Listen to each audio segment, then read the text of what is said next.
வணக்கம் மக்களே, இன்றைக்கி என்ன பார்க்க போகிறோன்னா கோலா மீன் குழம்பு தான் பார்க்க போகிறோம். அது கோலா மீன் குழம்பு எப்படி கரைக்கிறதுன்னு பார்க்கலாம். அதுக்கு தேவையான பொருள் என்னன்னு பார்க்கலாம். தேவையான உப்பு போட்டு உங்களுக்கு எவ்வளோ குழம்பு வேணுமோ அதுக்கு தகுந்த மாதிரி தூள் போட்டுக்குங்க. நான் ஒரு 3 ஸ்பூன் தூள் போடுறேன்.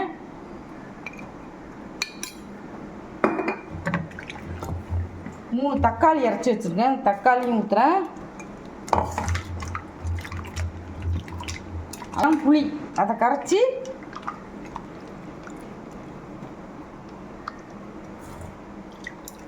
அதையும் ஊற்றுறோம். 75 கிராம் புளி நான் கரைச்சி ஊற்றிருக்கேன் எங்களுக்கு தேவையான குழம்புக்கு. உங்களுக்கு எவ்வளோ வேணுமோ அது மாதிரி புளிப்பு எவ்வளோ வேணுமோ அந்த மாதிரி நீங்கள் உங்களுக்கு காரத்துக்கும் புளிப்புக்கும் ஏற்ற மாதிரி நீங்கள் இப்போ புளியை கரைச்சி ஊற்றிக்கலாம். கடலை எண்ணெய் ஊற்றுறேன். கடலை எண்ணெய் ஊற்றா நல்லாயிருக்கும். செக்கு எண்ணெய் தான் இது.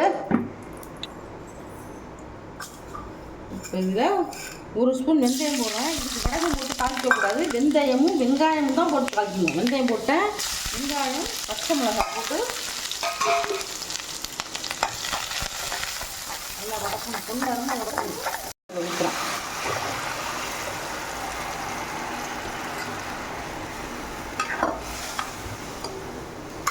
குழம்பை ஊற்றிட்டு அரிஞ்சு வச்சா ஒட்டு மாங்காய். அந்த குழம்பு வந்து கோலா மீன் குழம்பு வந்து மாங்காய் போட்டு வச்சா தான் சூப்பராக இருக்கும்.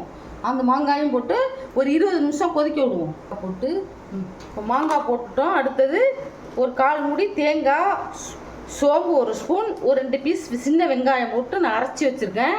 இந்த கோலா மீனுக்கு வந்து தேங்காய் அரைச்சி ஊற்றினா தான் நல்லாயிருக்கும். சும்மா வச்சா நல்லா இருக்காது. மற்ற குழம்புலாம் கூட சும்மா வைக்கலாம். தேங்காயும் அரைச்சி ஊற்றி கொதிக்க விட்டு 20 நிமிஷம் கொதிக்கட்டும். இப்போ பாருங்கள், குழம்பு கொதித்து மாங்காய் நல்லா வெந்துருச்சு. இந்த ஸ்டேஜில் நம்ம மீன்லேருந்து செனன்னு எடுத்து வச்சுருந்தோம் இல்லையா, அதை இப்போ போடணும். இன்னையே போட்டிங்கன்னா கரைஞ்சி போயிடும்.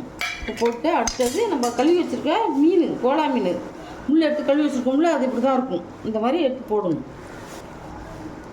இப்போ பாருங்கள், அந்த மீனை எடுத்து இந்த மாதிரி இருக்கும். அந்த மீன் வந்து இந்த மாதிரி பலமாக இருக்கும், உடையாது. அப்படியே எடுத்து இதை குழம்புல போட்டுடணும். எல்லாத்தையும் ஒன்று ஒன்றா குழம்புல போடணும். போட்டு ஒரு 5 நிமிஷம் சிம்மில் போட்டு வைக்கணும். கிளறி விட்டு இப்போ மீனை போட்டு நம்ம சிம்மில் வந்து ஒரு 10 நிமிஷம் போட்டுருவோம். 10 நிமிஷம் கழிச்சு குழம்பு இறக்கிடலாம். இதோட இப்போ கோலா மீன் குழம்பு ரெடி.